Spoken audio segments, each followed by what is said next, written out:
Welcome to Beyond Hormones, the Business of Wellness, the podcast for hormone and functional medicine providers who want a thriving, predictably profitable practice and maybe a little less stress along the way. Hi, I'm your host, Jody Lane, and I've worked with lots of clinics in marketing, sales, and business development, and I have seen what works and what doesn't. And here's what I believe. Hormone and wellness care should be available to everyone who wants it. And while providers know the medicine, many struggle with the business side of their cash practice. And that's where I come in. See, this podcast is here to share real strategies, real stories, things you can implement in your practice right away. So I am so glad you're here. Come on, let's go. Hey everybody, welcome back to the Beyond Hormones, the Business of Wellness podcast. I am Jody Lane, your host, and I have to be honest, when I first met today's guest, we hit it off like that. I'm genuinely excited to sit down with her because she speaks my language. Her name is Meryl Simmons, and she is a professional EOS implementer and business growth coach who helps clinic owners and entrepreneurial teams stop firefighting and start actually running their business with intention. Now, if you have listened to any of my past podcasts or any of my videos on social media, you know that I am a big fan of the book Traction and the whole EOS methodology. Although I'm not an EOS coach like Meryl is, I am really excited for this conversation because she will be able to share with us exactly what this methodology is all about and how you can use it in your clinic. So I would like for you to please welcome Meryl to the Beyond Hormones podcast. Hi. Hi. Thank you for having me and for that really warm and lovely introduction. I feel the same way. Absolutely. Yeah, no, I always schedule a 15-minute like pre-guest interview for those of you who don't know that. And I think we spoke for like 40 minutes. Like we just didn't want to hang up. And so thank you for coming back. And I've got a ton of questions that I want to ask you today, but I'm going to start with just, talking about your background because it's fascinating. You didn't start as a coach. You started as a clinical training director leading 14 national field reps? No, actually, before that, I was an audiologist. So I am a trained clinician. So yeah, I mean, I spent, 15 years or so on the clinical and executive side of healthcare. As you mentioned, Jody, I did lead a team of 14 national product trainers, right? I worked for a vendor on the commercial side of the hearing care industry, but I've been a practitioner. I've been, a leader on a leadership team, and I've watched so many great clinicians build practices over the course of my career, both on the practice and commercial side, and now what it is that I get to do now as a coach. So it's like a really fun Venn diagram for my professional career so far. So what happened? So you were a clinician, you worked for this company, it grew exponentially in a very short period of time. You talked on your website about experiencing that chaos. What happened that made you take that leap over into the coaching side? Yeah. Well, if I may just briefly touch on that experience, because I think it's been so profoundly impactful to how I help business owners and entrepreneurial teams now who have also or are experiencing that kind of like chaotic exponential growth, that like hockey stick growth. The vendor that I was with, I was with them for 12 years. So we had lots of organizational change, and I had a lot of change in my career. But, in a 3-year period, we grew from like 70 to 200 million in revenue. We doubled our headcount in that first 12 months of that, of that growth strategy or growth trajectory. And we did it without really any structure and systems behind it. Right. And so on the outside and on paper, it was very exciting, and it was like, we were expanding in market share, right? So maybe you're a multi-site locate practice if you're listening and, you're thinking about opening multiple locations, like all of that growth is super exciting. And, your revenue as a result has increased. Maybe you purchase an existing practice, right? So, Right. you're right away that revenue upticks, right? But you also have more people. You also maybe have some lack of definition around people's roles. So maybe you have some duplicated efforts and people don't really know how to show up in their best way possible, right? And so this experience that I had, while it was real chaos, it's really led me to help the businesses that I help today in such a personal way, with compassion, but also the structure that they need to scale. So Yeah. when you hit rapid growth and when you try to scale without structure, it is not sustainable. Um, Scale requires a system. Yeah, I actually can speak to that very personally. Before my hormone days, I had a marketing agency and we grew to $3 Mm, million very, very fast.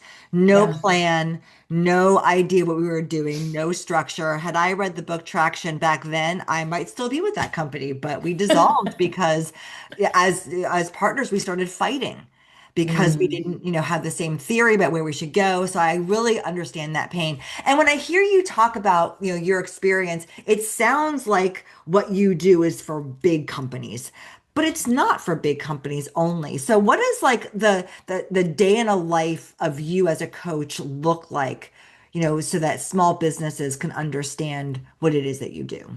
Yeah, I really appreciate that question. EOS is ideal for business sizes who have 10 to 300 employees. So even businesses with 10 employees, right? Um, and then, usually around above 2 million in revenue, 2 to 50 in million in revenue. I work with a lot of, multi-location clinics who are at the 10 million or so range in their business. So, and that's like kind of the position that the business is like, you've got momentum, you've got something real. But it's almost like if you can think about your business in like growth stages, like you're not a baby anymore, but you're like a ferocious tween.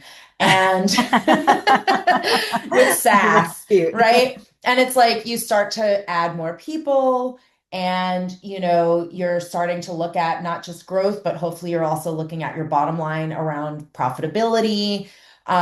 Cultural things sometimes start to become challenges, right? What happens culturally in one office location to another? Do you have the right people? Are they in the right seats, right? And so the work that I do and what EOS helps businesses to do is, I'm just going to summarize it like this. Every business needs to be strong in their vision. They need to know where they're going and how they're going to get there. You can't just wing it, right? And you need to share that with your whole team. It doesn't matter if it just lives in your head. So So you've true. got to start to share it and make it simple. Every business needs the right people in the right seats, right? Every business needs to be strong in that thing, right? You can't have an awesome company if you don't have the right people in the right seats. Every business needs to look at a handful of data. Jody, I know you talk about this a lot, right? A handful of metrics that your business should look at every week, actually, a few things that help you to make sure that you're on track and you're going to make your numbers by the end of the quarter. Every business needs to know how to solve issues. When you're in business, it means you have a slew of issues to solve on a regular basis. Problem solving is kind of the name of the game if you're a business owner, or if you're a manager, or if you're just running an office, right? Whatever it is, whatever that role is. And then your processes to be documented. I know you work with teams a lot on making sure just a handful of things. How do you do your things so that you could scale it, so that when you want to go on vacation and you want to take time off with your family, everyone knows the great way of doing things, or when you're going to make your hire, right? And then a meeting cadence. You've got to be able to start to drive a cadence in how you plan so that you can execute. And you've got to break those things down into small bites. And you've got to have a rhythm that helps you to make sure that you're driving progress and traction in your business. And EOS helps businesses to be strong in all of those six things: vision, people, data, issues, process, and traction. And so that's what I help businesses to do. So whether you're, one location with 15 people and you're starting to feel things that, like, maybe it doesn't feel like the room is on fire, but like Getting it hot. does feel like things aren't quite right. and everything's sort of running at that like low level chaos, if that makes Yeah, sense, right? yeah, All the totally. time though, right? And like it just feels like you're having to like hold it together with that sheer force. So, rather than hiring more people or buying more equipment or software or things like that, you've got to start to work and build that structure underneath it. And that's where I help businesses. So, out of those six areas, what Mm, do you think clinic owners specifically, which one do they struggle with the most before you walk through the door? oh God, all of them. Um, I mean, it's such a hard question, because, certainly knowing where you're going and how you're going to get there is that I would say sometimes they know where they're going, but they don't always communicate it or have a way to simplify it. So that's a thing, but not maybe the burning thing. But we need to do it, right, in order to build goals, right? I think the people and the data piece are huge, and also the traction piece, running a cadence. There's a lot of inconsistencies around how we plan and execute when we take time to work on the business. I mean, the things that I do is I work with teams every single quarter to work on your business. And I actually work with a smaller business owner as well. So if you're less than 10 people, I have kind of like a another program called Get Focused. And it's sort of like a light version for those teams that are not quite ready. They don't have a core team, but they need that structure. And for those people, I work with them every twice a month, working on their business, going through their scorecard, going through issues. So, I mean, getting the right people in the right seats, I think is always a big one because you can't. Here's a lot of the things that I see to put it like real practical. Like take a three practice clinic, for example, and they've got some providers that are just maybe a little bit less lower in their performance, right? They're just like they're a little bit behind in the baseline. They're not meeting targets. And this practice is they're tracking some KPIs, right, for their providers, but there's a few handful that are just like low performers or they're inconsistent performers and so it's not due to a lack of tracking, but we haven't really defined what it is that is the bar and the expectation and how to be successful in that role. And what gets really tricky in clinical world is here you have like trained professionals. So, whether it be a nurse practitioner or a doctor or some sort of allied healthcare professional, they're trained and in their skill, right? And so it's like hard to be like, well, I want to tell you how to do your job better. Like there's like this weird thing that happens where we're afraid to kind of set the bar of what's expected here in this business because your business is not the same as business down the street. And in order to identify if you have the right person in the right seat, I know you've talked about this before. Right person is someone who aligns with your core values, right? So that's a culture fit. So if they're not a culture fit in your business, so maybe the patients love them, but they're really a hassle to work with. They never get their notes in on time. Like, they make it difficult for the person who does scheduling. Like, that is not a good fit in your practice. And while they might be performing their KPIs, they are corrupting your inner zone of your Right. culture, right? They are like a cancer to your culture. And practice owners and managers are afraid to do something. They say, well, how could I do this? This is my top, my lead performer here. It's going to bring down the whole revenue for that whole location. Well, what's more expensive? Losing an entire team of people that you have to hire because your fastest way to, not retaining good staff is by putting them in front of like making them work with someone who doesn't align with your culture. Right. So that's definitely having the right people. Or if they're not performing, maybe they're super loyal, they've been with you for the beginning, but they're just like really not adding to the revenue. They're not performing. So again, you have to define what does good look like?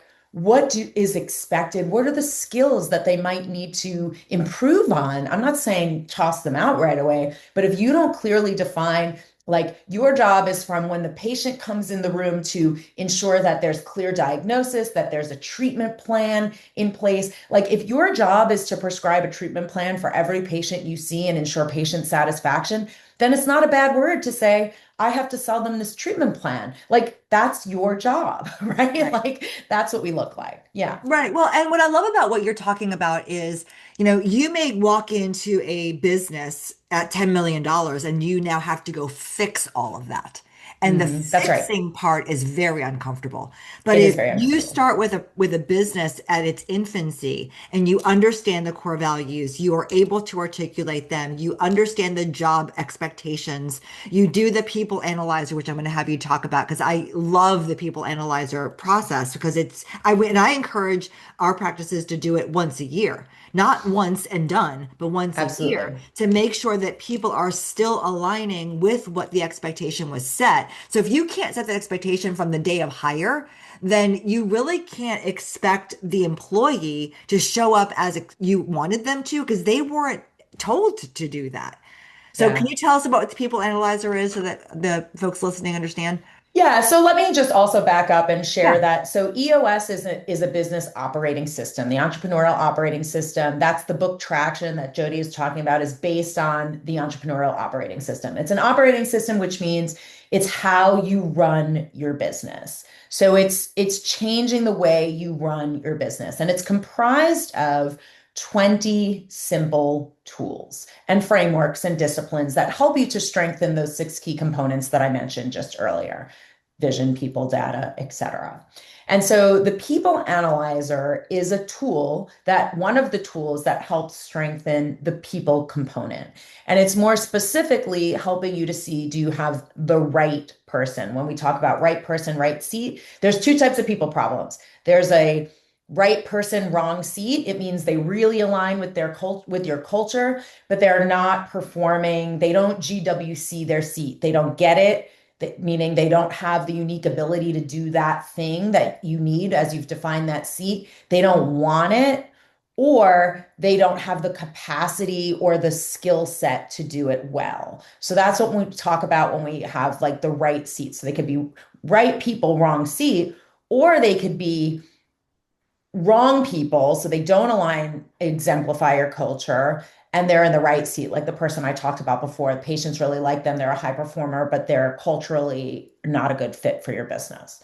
So the people analyzer tool helps us to assess the right people piece. So do they align with your core values? Do they exemplify your core values? And first of all, you have to define your core values, and that's part of the work that I do with teams, is helping them to get clear on what your core values are. And it's not good enough to have it be, posters on the wall. You've got to walk the walk. You've got to live your core values, and it starts with you.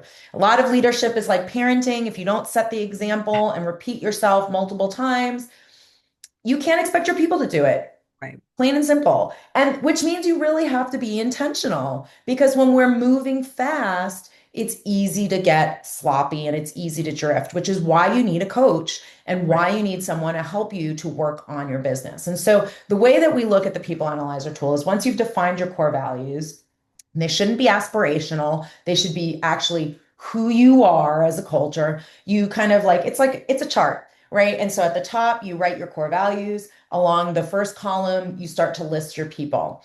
And then you use a plus and minus grading system to evaluate, do they show up that way, right? For each of the core values individually. And if it's a plus, that means over 50% of the time they show up exemplifying that core value. And if it's a minus, it means less than 50% of the time they show up in that way. And you should never have more than like 4 or 5 core values, because they've got to be easy to remember. You should have them memorized. Everyone should know them, right? You've got to be like giving feedback with them. We hire, we fire, we give feedback, and and promotions or whatnot based on core values. We attract the right people. And so you're looking at plus or minus. You can do a plus minus if they are like 50-50. And then, you have to set the bar as a leadership team and say, well, out of these 4 core values, these 2 will sort of settle if it's a plus minus sometimes. Like, it's okay if not everyone has them all the time, right? But the goal is to have them most of the time. And then you just see, do you have any minuses or plus minuses? Are those red flags? And it's not enough to notice it, but then you have to have the hard conversation, right? So other tools like EOS really does make strong leaders. When you follow this framework and you work with a coach and we're working on the business every quarter, you learn how to be a stronger leader and a stronger manager. And that is one of the hardest parts about running and operating a business is managing people.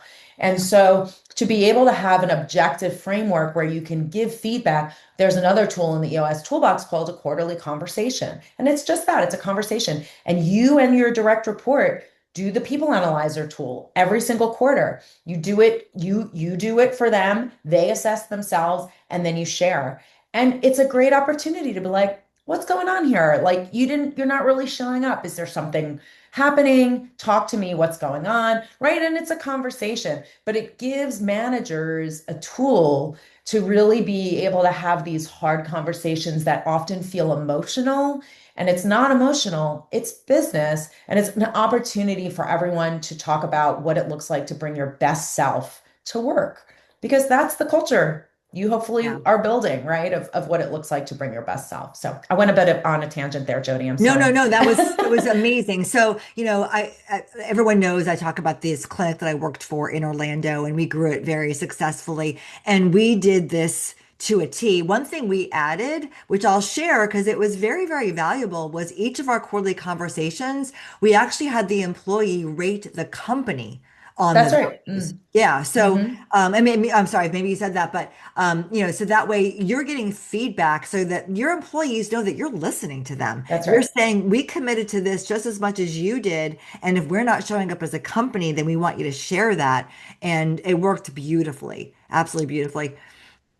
Absolutely. Yeah, it's a two-way street, right? And I think what often happens is like we avoid the tough conversations, so we tolerate, Yeah. you ask like what's like one of the common things that businesses struggle with. I think it's just tolerating too much, what, Yeah. in your business, whether it be lower performance, whether it be inconsistency in how you show up, whether it be like, oh, we met our goals, oops, we didn't this time. It's like, what are you tolerating in your business? Over Right. time, these kinds of things, I call them, I don't know if you've ever read this book. It's by Keith Cunningham. It's not part of the EOS library, but it's called The Road Less Stupid. And he Oh, I'll talks write that about down. accumulating dumb tax. And it's like, how much dumb tax do we accumulate over time? And it's just like these things that we're tolerating, that we're just not being intentional about because we're moving so fast. And the instinct is always to hire someone or to Right. solve it with a piece of technology or to push harder. And that is not the answer. Like the answer is like when you have growth goals or you have team issues or operational problems or everything simultaneously, which is often what's happening, which is why I kind of laughed and I said, well, they all have everything, right? Because um because I like it really is. That's why EOS is so brilliant, because it is a system. Like it tackles all of these areas of the business, that these operational issues that every business struggles with. And when you let those kind of, when they go unchecked, that's when you have sort of either full-blown chaos or that kind of low level, like the room's not on fire, but like I'm not really sure how much I'm enjoying my job and my life right now. Yeah, no, totally. And what you said was so perfect because, we tolerate because, like you said, we don't want to have those uncomfortable conversations. We don't want to feel like we're hurting somebody, but yet all we're doing is kicking the can down the road because it's just going to get compound, get bigger, and it's going to get worse. Absolutely. And I've seen such transformations with clients that I work with, specifically in the people component. I mean, they've seen transformations in their business with their revenue and everything as well. Of course, those results. 82% of my clients have had their best year ever, year over year, based on the work that we do. So, like, that's great proof points. But, just because we work together and we're implementing a system and they have a coach, now they have someone to help work with them on these things, but like it doesn't mean that these problems go away. You just have a system to To deal allow with. you to sort of break through the ceiling when you're hitting the ceiling on those issues, and you have a sounding board and a coach in Right. me in being able to overcome this. And the thing that I see is like we get the leadership team right, But then it's again, like you said, it's just like it's being able to cascade it down. And they do it well when they're making new hires. So they're making new hires. They're like, oh, Meryl, you'll be so proud. We hired based on, we did our whole interview process, included core values and all these things. And that's great. And they've got brought on these great people. They've defined the seats. So it's like very clear of who they're attracting. Do they GWC? But it's their existing employees, who have been with them for day one, that they're still on the issues list. And it's like, this is great, but what are we doing about this here on the issues list? And they have to move. Like, I'm here to hold them accountable. I'm there to hold the mirror. And if I didn't, no one would, right? So that's super important. But like, these problems still live in the business. They have to ultimately, take that leap. And, most businesses become really clear in what's not working in this work that we get to Yeah, no, do. They're that's like, great. You mentioned the issues list, which is one of the other things that EOS teaches. I want to talk about rocks because that mm, was the area of EOS that hit me over the head like a giant rock, I guess. like a rock. Yeah, like a rock, because from my perspective, what rocks are businesses have all these things they need to do constantly. And so if we have 47 different things that we're working on all at once, that means there's Mm. 47 things not being completed. And so the rocks concept solves that problem. Can you share how that problem gets solved using rocks? For all you longtime listeners, you know how much I love supporting hormone clinics to become the best version that you can be. So if you don't mind, I want to stop and share for just a quick minute about a product of ours that I think can make a real impact for you. And it's called Practice Automation System. Now, here's something most clinic owners I've spoken to never realize. They think their marketing doesn't work, when the truth is, most clinics are often wasting up to 75% of their marketing budget without even knowing it. Not because their marketing is bad, no. It's because of what happens after the lead comes into the clinic. Now, according to studies, 87% of people don't answer calls from unknown phone numbers anymore. Can you believe that? I know I didn't know the number was that high. So when your office calls back a lead and the lead doesn't pick up the phone and you don't follow back after that, the money you spent to get that lead is gone. Look, the practice automation system is what we built to fix this problem. The moment a lead comes in, the system texts them in 5 minutes. It sends nurturing emails for weeks if they're not ready. It helps them move through a sales pipeline your team can actually keep up with. We built the foundation for this inside an actual hormone clinic, the one I worked at, the one I helped to scale to over $4 million in revenue. So every campaign tactic, every text, and every email language and timing was tested on real hormone patients before it ever became a product. For most clinics, as few as 4 patients a year covers the cost of the entire system. To find out if Practice Automation System is right for your clinic, go to acceleratedmedicalpractices.com/automation. That's acceleratedmedicalpractices.com/automation. All right, guys, now let's get back to what we were talking about. Yeah, great question. So, like I said earlier, a lot of business is mostly problem solving, but it's also prioritizing, right? It's like you can't do everything all at once. You also need to have your plan of where you're going so you can start to work backwards, right? And if you are just sort of like in the headspace of like, we had 30% growth last year, and maybe that was a little bit of luck and, whatever things like that's not going to happen again unless you have a plan, right? So what is that 1 year plan? So first you need to set your intention for where you want to go in the next year.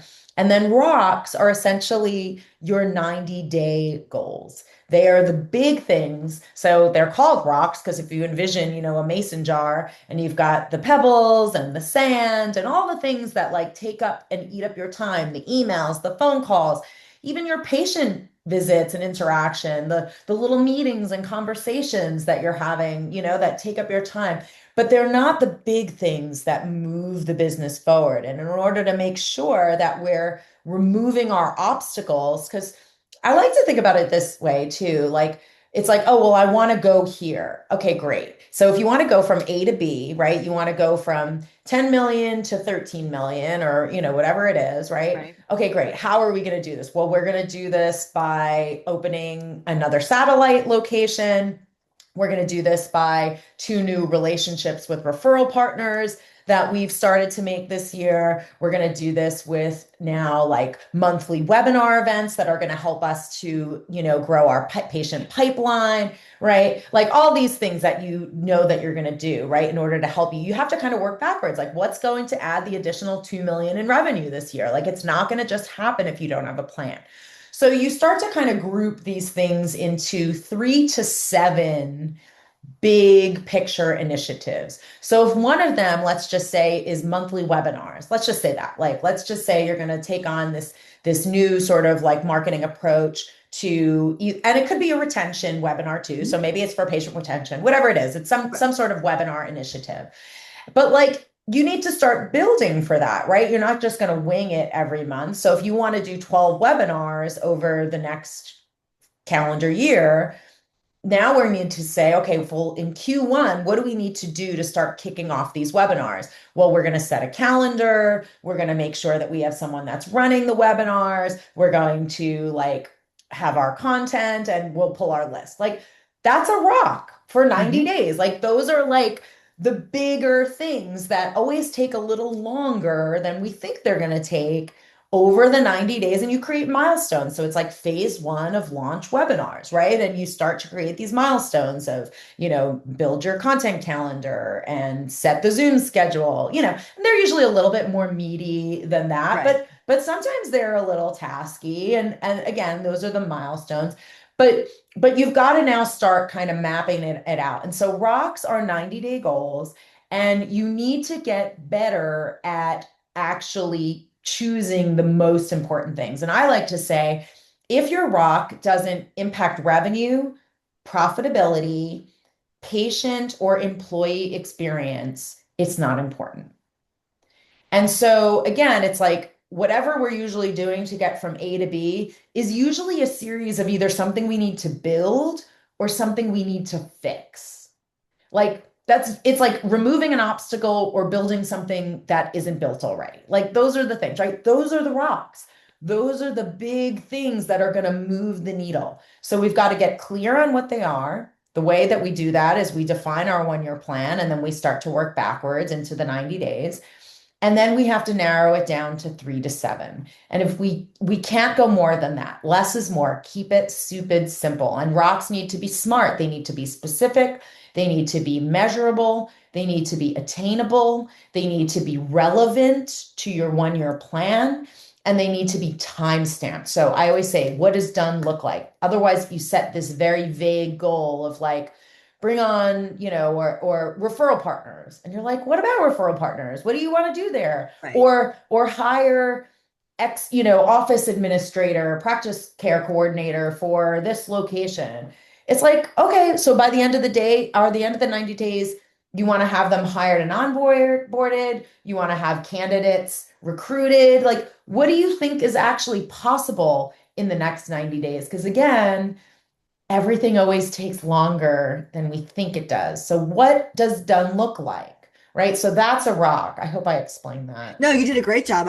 I'll share what we used to do. So, and we didn't have a $10 million practice, but what we would do is we had our staff meeting every Thursday, and we had a list. People could put in issues that they wanted to discuss.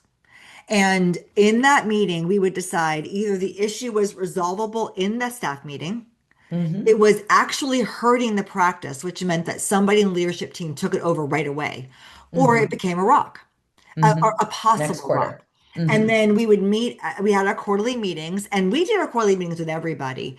And then we put all the rocks on the board, and each person would pick one rock they wanted to work on. And depending upon what their role was in the practice would determine how big their rock was. So someone who's constantly patient facing can't take a very big rock. But Sure. by them selecting the rock they wanted to work on, it was usually personal. They liked it. It made them happy. And then we'd work with them throughout the quarter to make sure that they did exactly what you just described. And then at the next quarterly meeting, they had to stand up and share what happened with their rock. And it really, in a Mm. small company, that may not be possible in a larger company, but in a small practice like we had, it really engaged everybody and make them feel like entrepreneurs.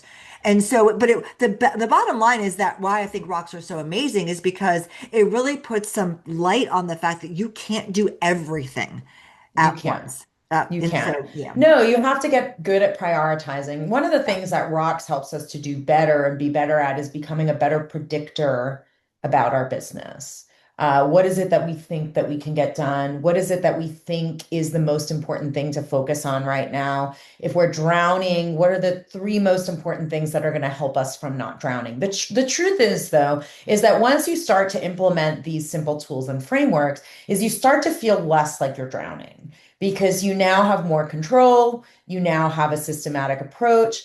And if you are implementing fully, like my clients do, you have a weekly meeting that holds you accountable to where are you to date on your rocks and your scorecard, right? And if you're in my Get Focused program for those businesses with less than 10 people who don't have a team, we're having those meetings every other week together. So like, like it's the accountability. Like, yeah, like when we are not accountable, myself included, for the things that we need to do to work on our business, we drift. I yeah. mean, it's just that simple, and we need that accountability. I've never met a professional in anything else that doesn't have a coach. Business shouldn't be any different, right? If you want to be a business owner, you want to grow and scale your business, don't do that by yourself. Like, Yeah, no, you absolutely. don't have Absolutely. to. Yeah. I mean, Yeah. and that drifting doesn't mean that you're being lazy. It could just mean that you're No, focusing on the wrong thing. And sometimes just the sheer visibility of what is in absolutely. front of you mixed with that accountability is the secret sauce. Absolutely. I have a client that I work with, and we've been working together for a while now. And she's in healthcare, not a practice owner, but she's a consultant in healthcare. She's actually a solopreneur, and so that's to give you visibility to the smaller. It can go that small, right? And her business is only like 2 years or 3 years old, so it's not like she's been doing this for a long time. And honestly, like every single time we get together, which is every other week essentially, she's like, oh God, Meryl, I don't know what I would do if I didn't have these sessions, because she just would get stuck in the weeds of her business, and it allows her to pull her up, pull her out of it. She gets clear. We have a system and framework that she uses. She has rocks. She has a scorecard. We're IDSing together. And it's just changed the way that she does her business. It's made her so much more capable Yeah. too. Yeah. Yeah, totally. So, Yeah. for someone listening that says, wow, this sounds like so much, what Yeah. is one piece of advice that you would give a small practice owner to do, let's say, this week to get some kind of that visibility or accountability, even if they're doing it on their own? Mm. Yeah. Well, where are we? We're almost in June. At So the we're end, towards we're the the middle end of of Q2. Q2, Yeah. but it's never too late. Start your year now on May Yeah. 26th and move forward. Um, I would say, what are the three most important things that in the next 90 days that are going to help you to move the needle in your business, whether it be something that's not working? Like, first of all, just get clear, get everything out of your head. Like, do a data dump, take a clarity break, take a pen to paper, do a data dump. What are the things that are not working today in your business? And just write them all down. Get them out of your head. Don't even start to try to prioritize them just yet. Just get it all out of your head. And Right. also put in there, what are the things that you've been wanting to do that you think will help your business that isn't there yet that you need to do, right? Again, write that down.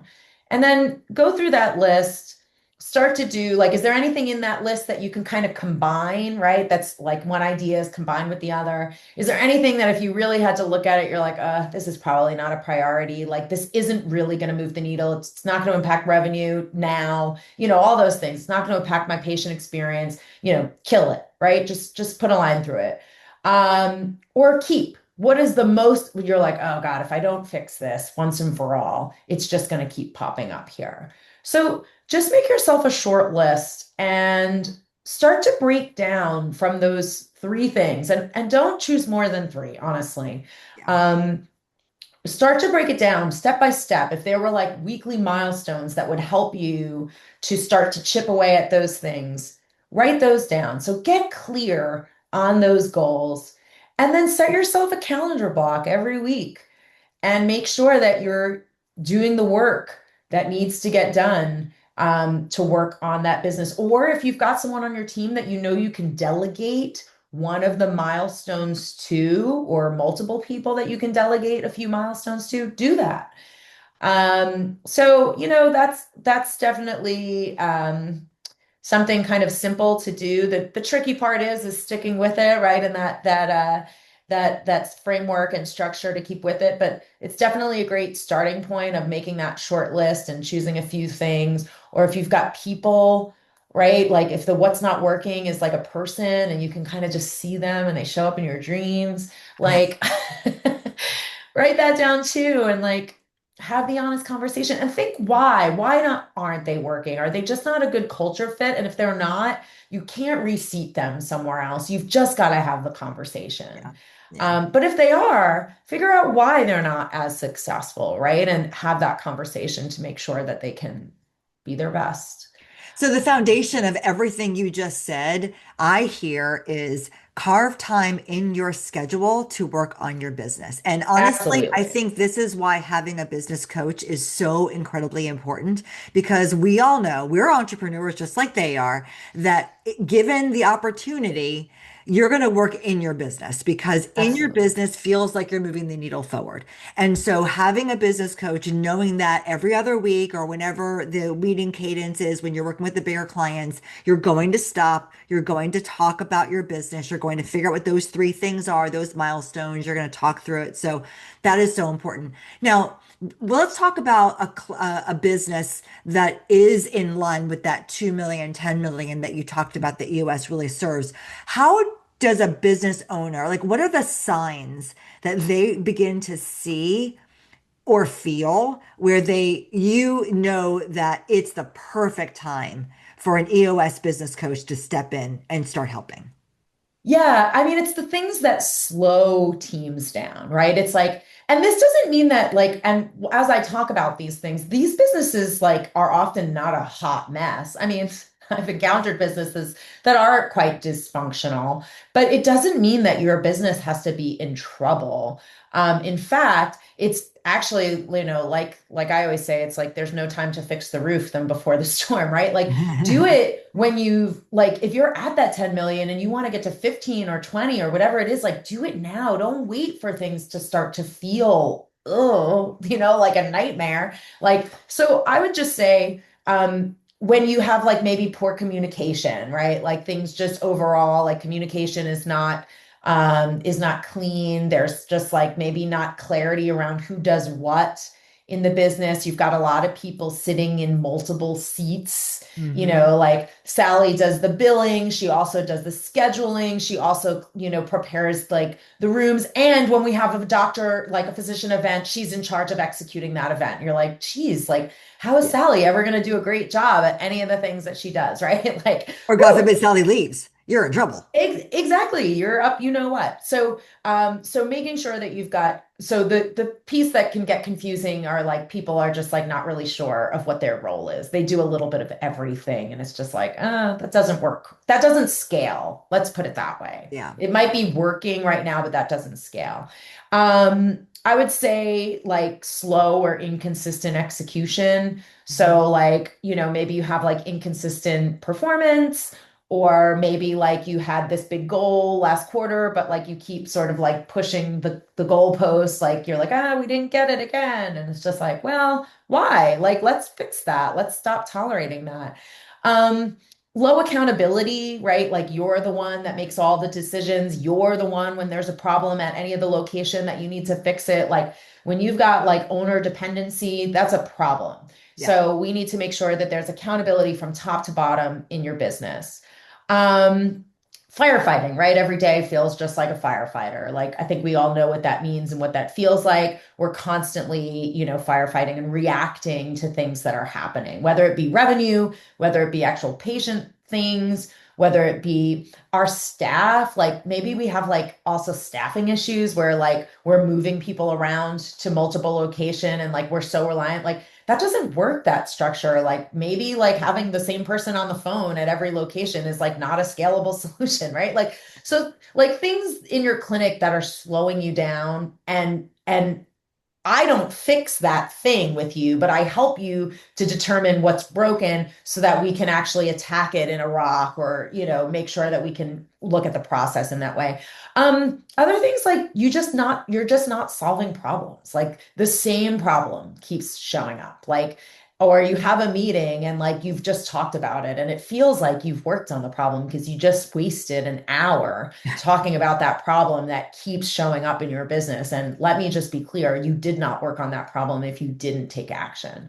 So solving problems, and that's hard. A lot of people do that. And they do that because they go from one problem to the other and they don't actually stop and say, well, what is the cause of this problem? They're not solving problems at the root cause. So if you've got things like that that are slowing you down, or you want to go fast, you need a system to go fast. You need a system to propel your people and enable them to really own their domain. So whether it be the things that are slowing you down or these big audacious goals that you have, either one, you need a system. Yeah. EOS solves that. You need a coach. You can implement it on your own, absolutely, but you hit a ceiling.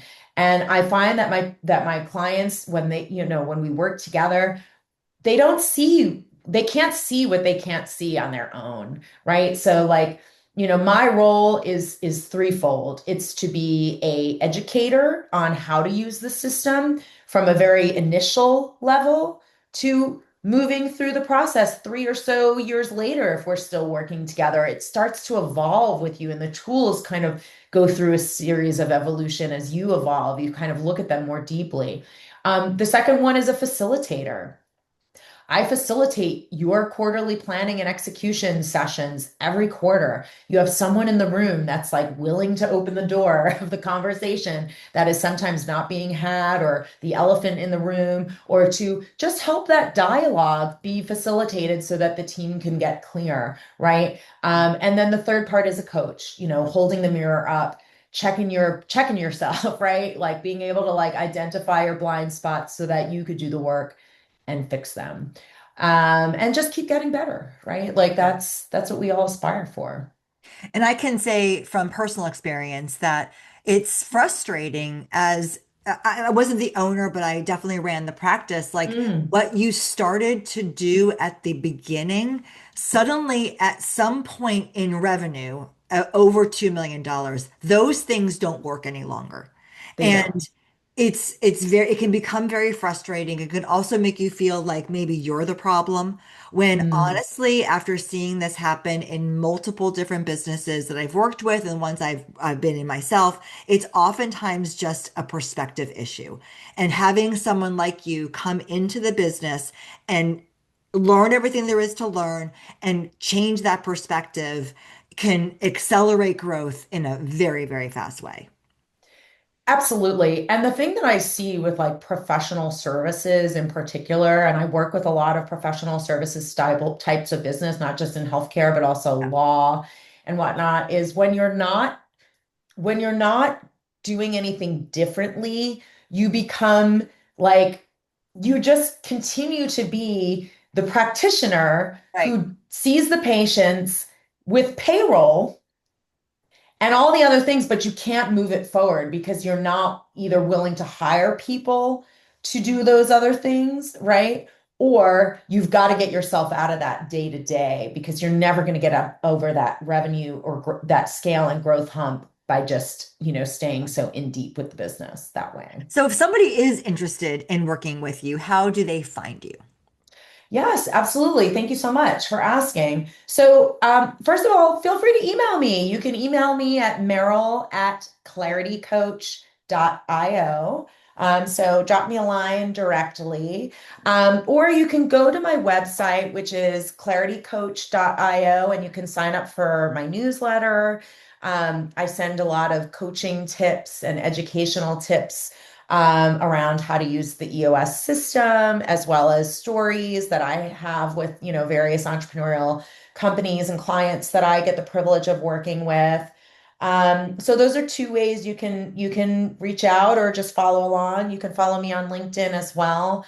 But like, let's just have a conversation. I'd love to offer your audience a 30-minute clarity call. So, for those of you who just want to have a conversation about your business and maybe get clear on some things that they're grappling with, I would love to be able to offer that as well. Awesome. Well, I will put all of that, your email, your website, your LinkedIn profile, and that offer in the show notes so that people who are like driving or working out while they're listening don't Yeah. have to stop and write this stuff down. They could just see it in the show notes. And, if you're listening, take her up on it. That 30-minute clarity call may be everything you need just to kind of put your mind in the right position to really explode your growth. So I definitely would recommend. Now, before I let you go, because I mean, you and I could actually sit here and talk for the next 2 hours, but All I will day. respect your time. But at the end of every podcast, I do something that I completely stole from somebody else, from my favorite podcast, which is Diary of a CEO. Stephen Bartlett does this on his show. And so I'm doing this on my show, where the last guest has left a question for you, but they don't know who you are. So that guest has asked, what would you tell yourself 10 years ago for your future self? Where are we in 2026? Oh boy. Yeah, you know what? I would tell myself to take bigger risks and not be Mm. afraid to fail. Being an entrepreneur, becoming an entrepreneur has, really just like it or not, forces you to do those things. Or you cannot take risks, right? Maybe you're not taking the risks and you're stuck, right? And you're just kind of in that, you're just sort of in that container that you'll always stay in, right? So it's just like take bigger risks and don't be afraid to fail. Yeah. Awesome. Great, great advice. Well, Meryl, thank you so much for being with us today. I'm sure whoever's listening is getting tremendous value. And if they take you up on the clarity call, they'll get even more. So I really appreciate your time today. Yeah, thank you so much for having me. It was like a little mini crash course of some random tools from EOS. Awesome. All right. Well, I hope to see you again soon. And thanks Yeah, again. likewise. Thanks, Jody. Thank you for listening to Beyond Hormones, the business of wellness. I hope that you're walking away with fresh ideas and real strategies you can use to grow your practice with profit and purpose. If you enjoyed today's episode, be sure to follow the show so you never miss a conversation. And if something you heard today resonated with you, do me a favor, share this episode with a friend or a colleague. It's one of the best ways you can support the show, and it might be exactly what they need to hear right now. If you want even more tools and support, go ahead and head over to acceleratedmedicalpractices.com. Until next time, keep doing the work that matters. Your patients need you, and I am cheering you along every step of the way.